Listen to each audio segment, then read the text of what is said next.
back, friends, and if this is your first time here, hi, I'm Betty, and this is the Well-Rounded Workshop. Today is episode 3 and the final episode of my Spring Cleanup Rescue series, where my mission is to encourage you to think before you toss, and hopefully inspire you to repurpose, repair, reuse, or rehome those items instead of letting them end up in the landfill. Over the last couple of videos, I've rescued and revived some curbside finds, and today we're finishing off that series with an old painting that I found on the curb. Even though the canvas is punctured, I think the frame itself is really beautiful. I also found this beat up old desktop. Pretty worn, pretty distressed, but it still had potential.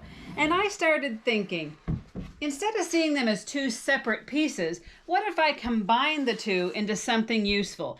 The idea is to turn it into a kind of shabby chic catch-all something for mail, keys, and all those little everyday bits that end up scattered all around the house. Just a simple way to take two curbside finds and give them a new life together. So let's get into it. So I'm going to start by removing the damaged canvas from the frame. Looks like it's got all this paper. I'm going to take that off to see what I'm working with here.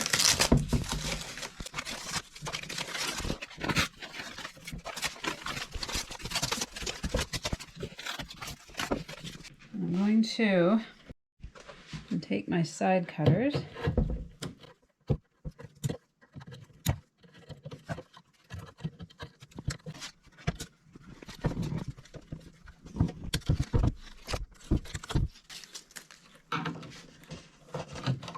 These little things I can twist out.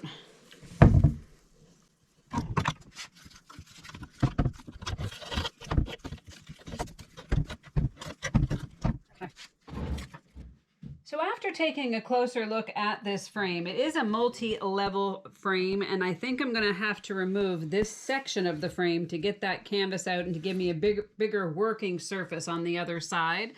I did try to cut it with the side cutters, these nails, but they're too heavy.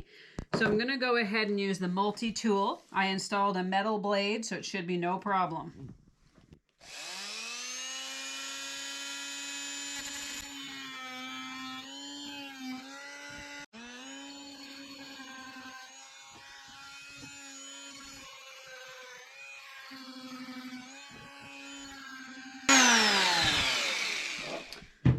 Okay, so this should pop out now. And it does. Perfect. I'm going to save this canvas just in case I decide to do something with it later. I may not, but you just never know.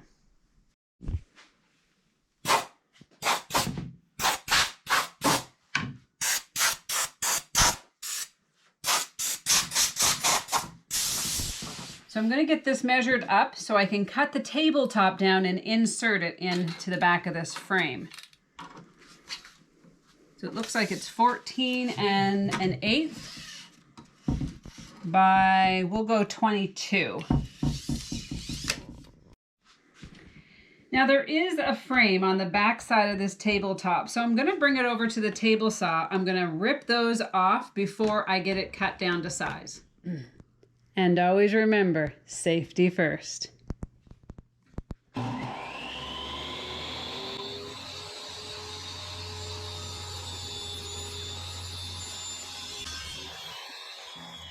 I got the frame all cut off on the table saw, but the staples loosened up and the boards came apart. So what I'm going to do is, I've already pulled the staples out and I'm going to use pocket hole screws to get these suckers together. I've already marked out a few spots here where I'm going to drill my holes, so let's get started. I need to get these boards back together, so here I'm using a stepped drill bit to drill a 3/8-inch diameter pocket hole that lets the screw sit below the surface while creating a nice, strong joint. I've got a few of these to drill, so it's a pretty quick process. Now I'm attaching everything with a 1 1/4-inch coarse thread pocket hole screw. Since I'm working with softwood, the coarse thread gives a better grip and helps hold everything together nice and tight. Now that everything's attached, all that's left is trimming the back insert down to its final size. I got the piece all cut down, 14 by 22, And I'm just going to sand the edges quickly. Get the little rough spots off. The rest of it, I want it rough because I'm going to do a whitewash on it. I want it to look nice and rustic. Just getting the loose pieces off here.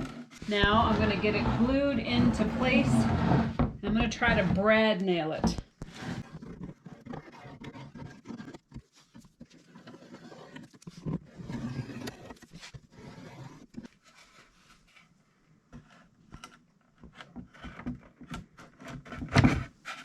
And pop it into place.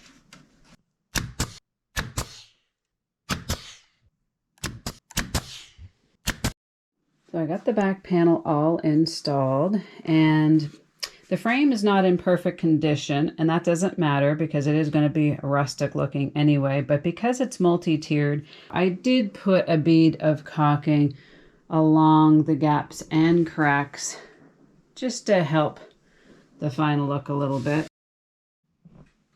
Okay, so before I put on the mail holder and any hooks or shelf that I'm going to put on it, I'm going to put a little coat of white paint on, which I will end up distressing.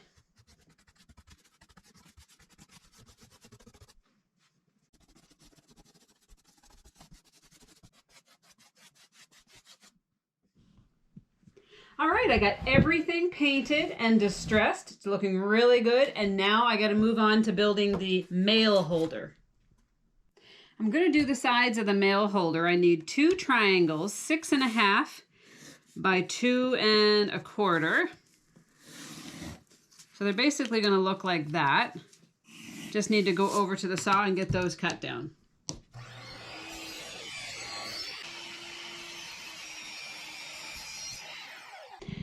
Got my triangles cut, and they're going to fit in the frame kind of like this. Now I need to have a couple slats cut. So I'm going to cut 3 slats at about 7.5. Got all my pieces cut for the mail holder. Now I just need to get them sanded down. Quick little sand. Everything's all sanded down. And I'm just going to show you what it's going to look like when it's installed.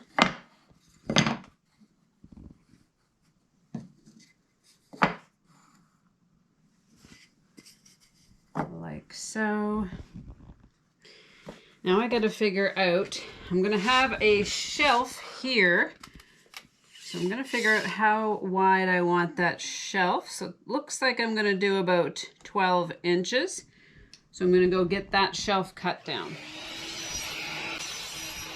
My shelf is all cut and sanded, and now I'm going to look in my stash of hooks. Not buying anything, using what I have. And these are just hooks that I have saved over the years.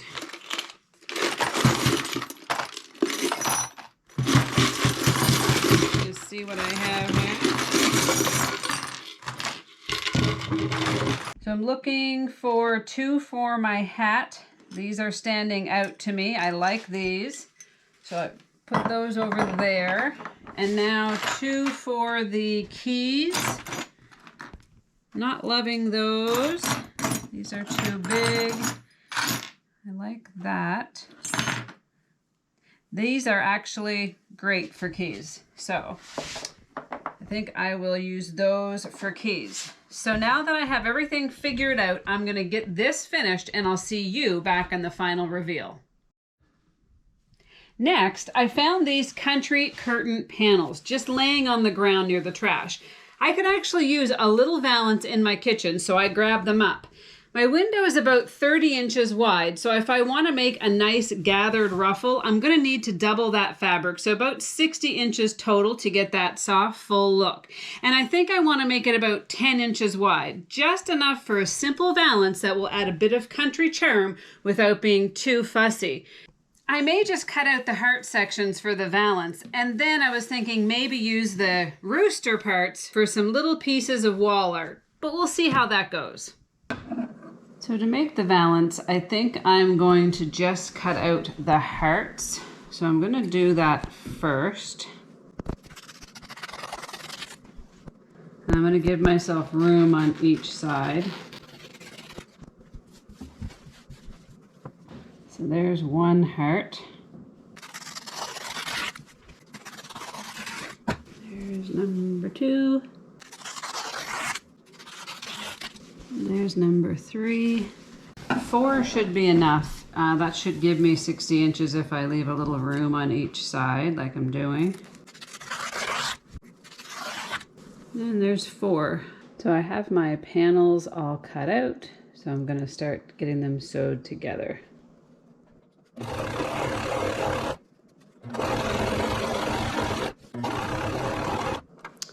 So that was a straight stitch, and now I'm going to go over it again with a zigzag just so it doesn't fray.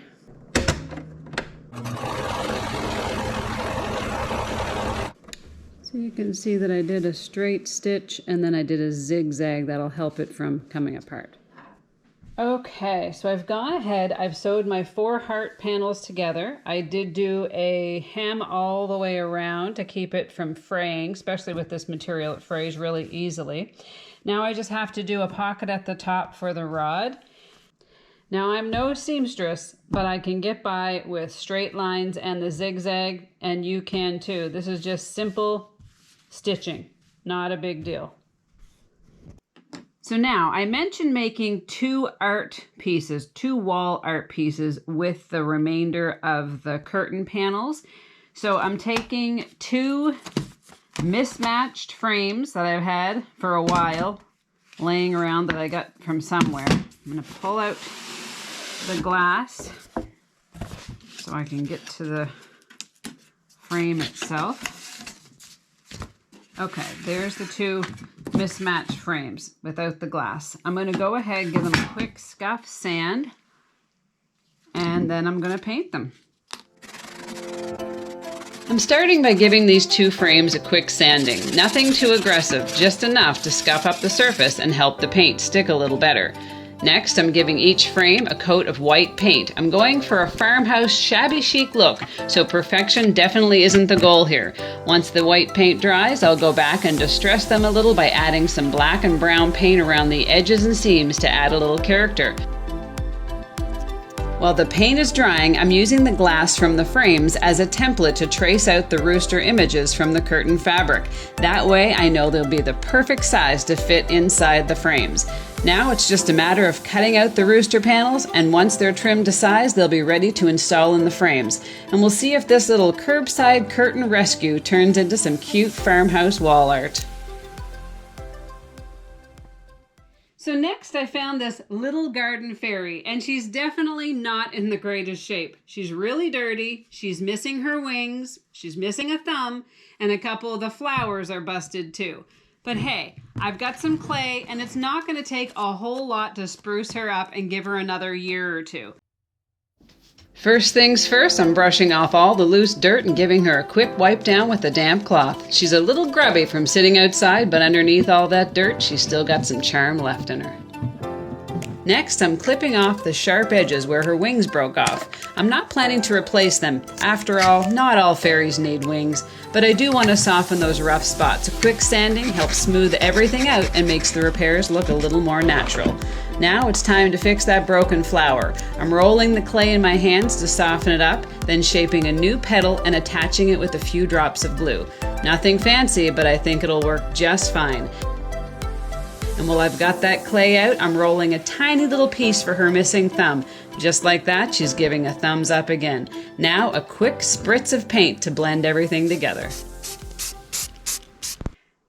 And here they are, my final spring cleanup rescues. I've got to say, I'm pretty happy with how these turned out. I love the shabby chic catch-all. It ended up being the perfect little spot to toss things when you come into the house. Your hat, mail, sunglasses, keys, all those everyday things that somehow end up scattered all around the counter. I really think combining that old picture frame and beat up desktop worked out pretty darn good. The kitchen valance turned out so cute too, and the framed roosters are absolutely adorable and so easy to make.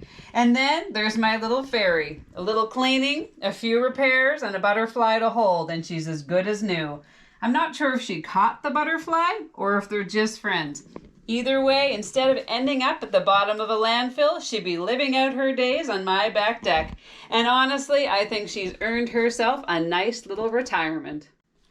Oh, and I almost forgot. I also found these 3 gold medal decorative vases. I didn't transform them at all because I think they look great just the way they are. For now, I'm going to tuck them away for future use. And with 1 taller and 2 shorter, I can picture them running down the middle of a Christmas or Thanksgiving dinner table, filled with greenery, candles, and all the little touches that make a table feel special. Well, that's a wrap on my Spring Cleanup Rescue series. Thanks so much for following along, and if you like this video, please consider subscribing and let me know down in the comments which rescue was your favorite. And I hope you'll stop by next week to see what kind of project I managed to get myself into next. Until then, keep your junk under control, your hands busy, and your standards flexible. And remember, just because something's a little dirty, slightly damaged, and missing a few pieces, doesn't mean it belongs in the trash. I've brought some pretty questionable things home over the years, and most of them turned out just fine. Bye for now.